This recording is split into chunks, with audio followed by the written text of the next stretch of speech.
शीशे पे एक बात याद आ गई। वैसे तो शीशा क्यों देखते हैं जानते हैं?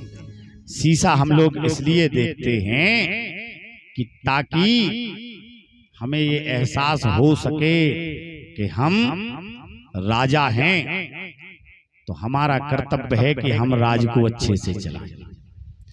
हम जिस पद पर हैं, मातृ पद पर हैं, पितृ पद पे हैं, पुत्र पद में हैं, अध्यापक पद पर हैं या किसी भी पद पर, तो हम उस पद को अच्छे से निभा रहे हैं या नहीं? हम उस लायक इस समय चल रहे हैं? शीशा, लेकिन आज तो शीशा इसलिए देखते हैं कि हम सुंदर लग रहे कि नहीं हैं? इसीलिए, और कोई वो नहीं है। उस समय की बात है जब मानो शीशा गांव-गांव नहीं पहुंचा होगा। एक सज्जन मेला देखने गए, उन्होंने देखा मेले में एक शीशा, और उस शीशे में अपना चेहरा देखा। ओहो, अब पहली बार देख रहे थे तो इन्होंने देखा, आंख बंद की, हाथ आगे किए कि ये हमारे जैसे, अरे हमारे जैसे दिख रहे, हमारे बड़े भैया हैं। और उस दुकानदार से बोले, भैया ये बड़े भैया कितने के दोगे? तो दुकानदार ने सोचा कि तुम चाहे बड़े भैया कह के ले जाओ, चाहे कांच शीशा कह के ले। उसने जितना मैं मेला के लिए पैसा लाया था वो सब जोड़ तगोड़ के 2 रुपए दे करके वो शीशा ले गया। अब उसने क्या किया, एक कमरे में उस शीशे को रख लिया। अब वैसे दिन भर पत्नी के पास समय देता था, घर वालों के पास समय देता था। अब ये बार बार पत्नी के पास से आए और कमरे में आकर के शीशा देख जाए, भैया से बात कर जाए, भैया ठीक हो, कोई परेशानी तो नहीं है। पत्नी ने सोचा कि समझ में नहीं आता, ये जब से मेले से आए हैं दिन में 10 बार कमरे में जाते हैं। तो ऐसे जैसे ये बाजार गए तो जाकर के पत्नी ने और अंदर शीशे को देखा।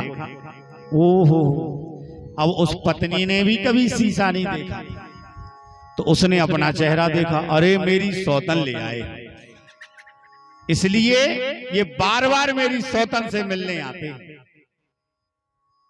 उसने जाकर के अपनी सासू माँ को बुलाया, देखो ये मेरी सौतन ले आए हैं। सासू माँ आई, सासू माँ ने अपना चेहरा देखा, बोले बेटा तुमको ये नहीं दिखता, ये तुम्हारी सौतन नहीं है, ये तुम्हारी चाची सास, मेरी बड़ी बहन। तुमको आयु का पता नहीं? महाराज आपस में लड़ने लगे सास बहू। इतने में ससुर जी आ गए। ससुर जी ने कहा, क्या बात है, क्यों झगड़ रही हो?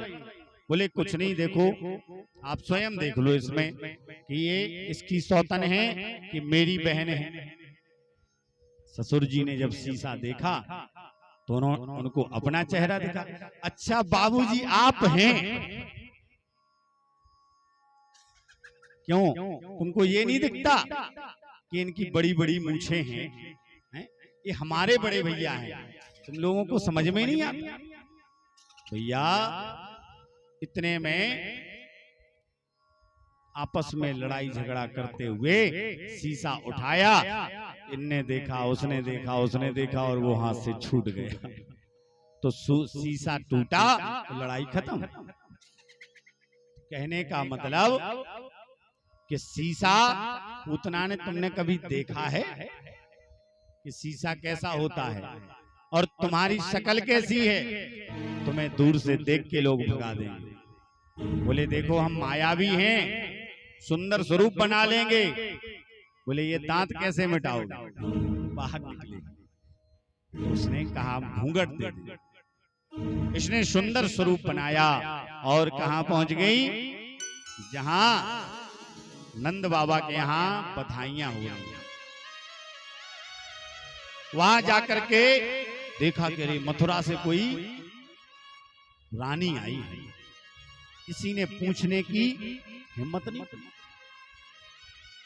अंदर पहुंच गई। एक देवी ने बड़ी मुश्किल से बहुत साहस बांध करके पूछ ही लिया, आप कहां से आई हैं? इसने ऐसा जवाब दिया, बोले हम नंद बाबा की चाची की, मामी की, भतीजी की, नातनी की, ननद की बच्ची, वैसे हमारे भाई लगते। अच्छा, अब दूसरे ने पूछने की हिम्मत नहीं की, कौन इतना दिमाग लगाए कि बहन लगती है कि। अंदर गई जशोदा मैया, लाला को हाथ में लिए थी।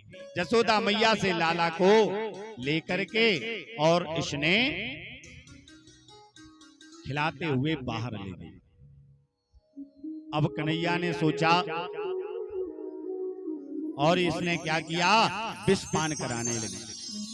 जैसे ही गोद में लिया, कन्हैया ने सोचा कि यदि यहाँ पर ये मरेगी, क्योंकि ये जब व्यक्ति जिंदगी भर में जितनी चाहे नौटंकी कर ले, लेकिन जब वो सोता है ना या मर जाता है तो उसकी नौटंकी सब खत्म हो जाती है। तो ये यदि असली स्वरूप में आएगी ना, तो इसका स्वरूप बहुत विकराल है, पूरा ब्रजमंडल दब जाएगा।